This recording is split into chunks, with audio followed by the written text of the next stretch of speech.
All right, everybody, welcome back. And we are going to be chatting about the International Day Against Drug Abuse. This morning, I'm going to be chatting with Esther Best, the manager of the National Drug Council, a unit of the Ministry of National Security. So we are speaking about, again, the International Day Against Drug Abuse. Good morning, Esther, and welcome. Good morning, Kari. Thank you. Thank you. And to your listening audience, good morning. Thank you, thank you. So today we're speaking about the Day Against Drug Abuse and illicit drugs and trafficking as well. What's this year's theme for the day? This year's theme for the day is better knowledge for better care. So every year there's a different theme, and this is this year's theme.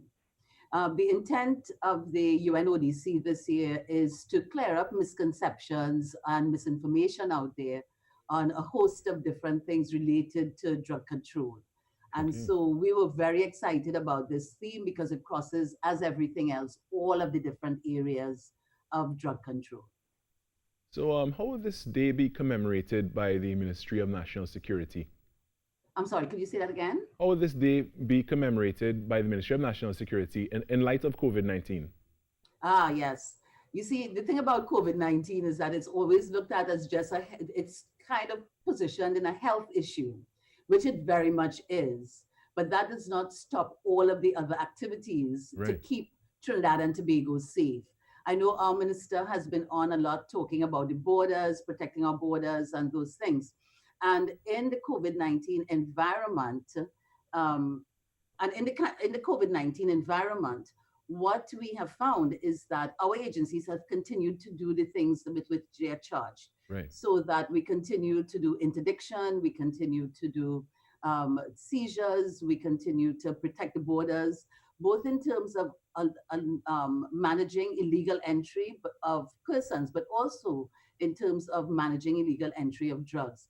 And in the international community, one of the things that has been noted is that the propensity for these criminal organizations to exploit the distraction of the health issues related to COVID, because everybody is more concerned with what is happening in hospitals, and they have tried to exploit those opportunities. And so we have had to be extra vigilant at the level of the Ministry of National Security to ensure that that does not happen to us. Definitely. So let's discuss the National Drug Council. So in light of the day for, the Day Against Drug Abuse, what does the council usually do? We are usually partnering with all of our collaborating agencies to undertake a number of activities, both in terms of public education, different competitions, those kinds of things. And I want to make it clear that we do not operate in a vacuum. So the Ministry of National Security does not operate by itself. Although the National Drug Council is positioned within the Ministry of National Security, our composition at the level of the council includes all of the decision makers across drug control. So we work very closely with the Ministry of Health, the National Alcohol and Drug Abuse Prevention Program, which has responsibility for demand reduction in Trinidad and Tobago.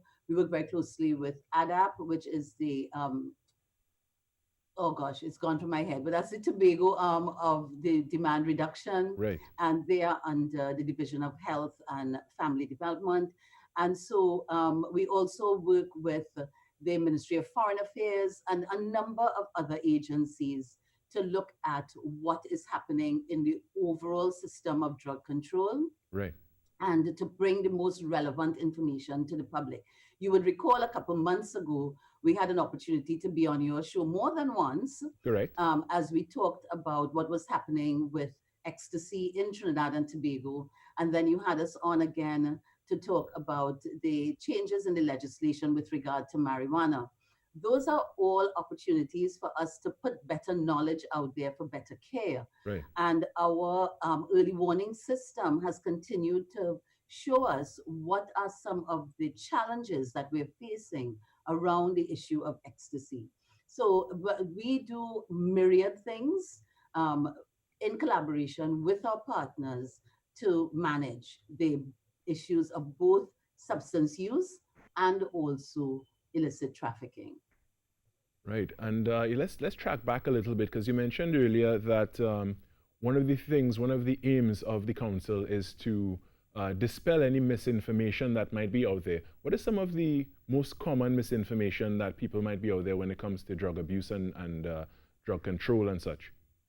One, that drug abuse is a moral issue, and it's not. It's a, substance use and addiction, medical issues, and so we want people to understand that this is not a moral failing. It is addiction is a medical condition. So that's the first thing that is out there that is a misconception around drug trafficking, that persons who traffic drugs are always persons who, again, are lacking some kind of moral compass. And that is not at all the issue for persons who traffic drugs.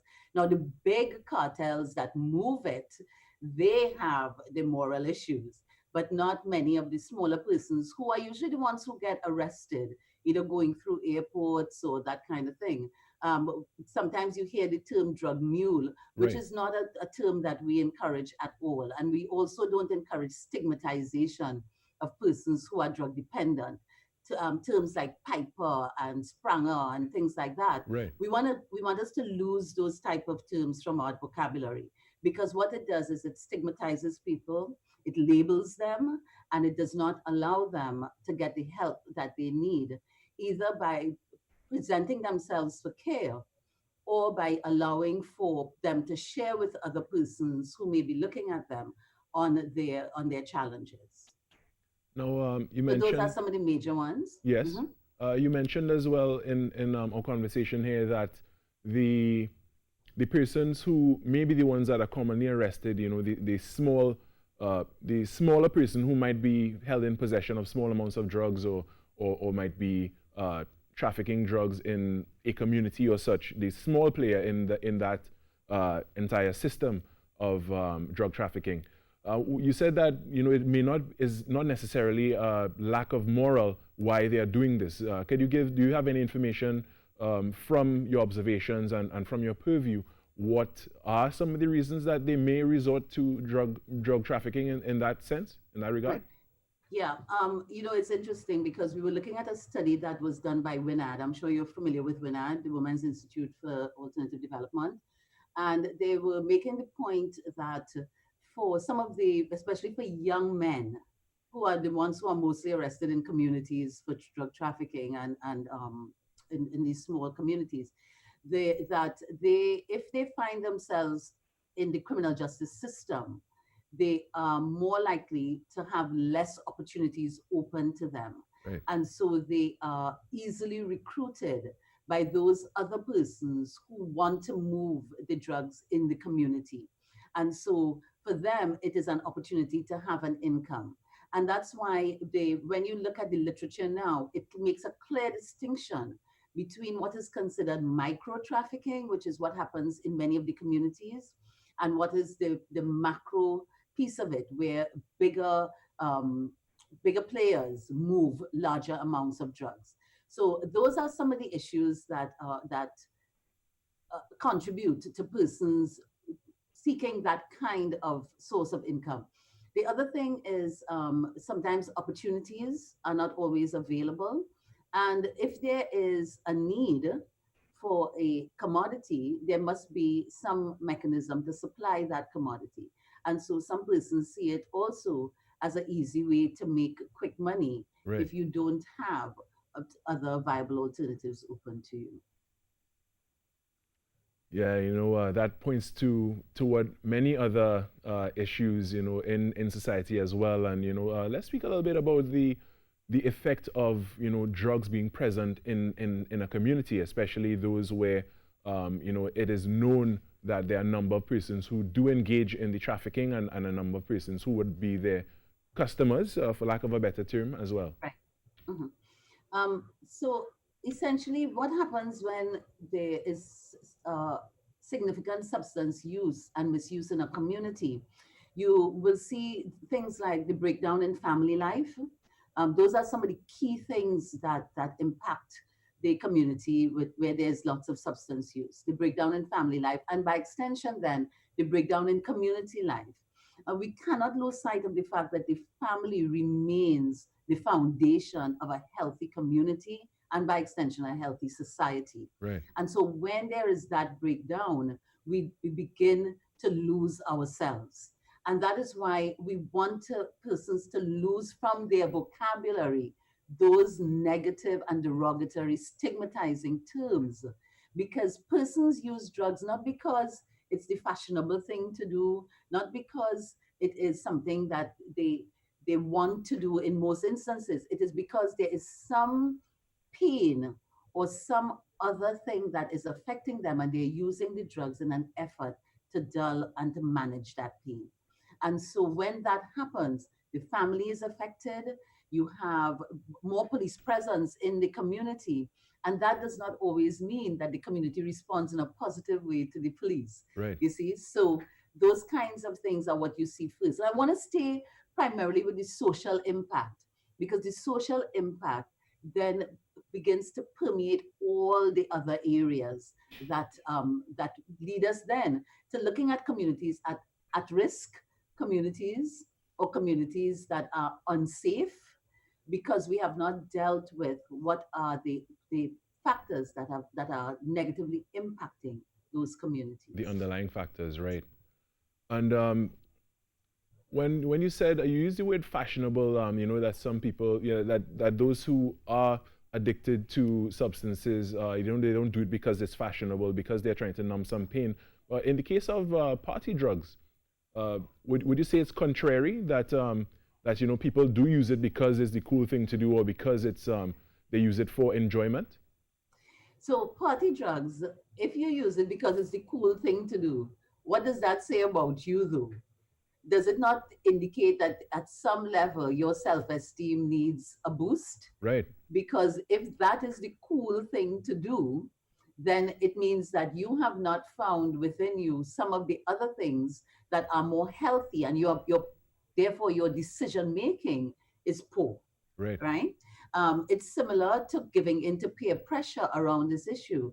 Peer pressure means that I have not built up internally that resilience to respond in an appropriate way to persons saying to me, let's do this, this is cool, this is what is going now.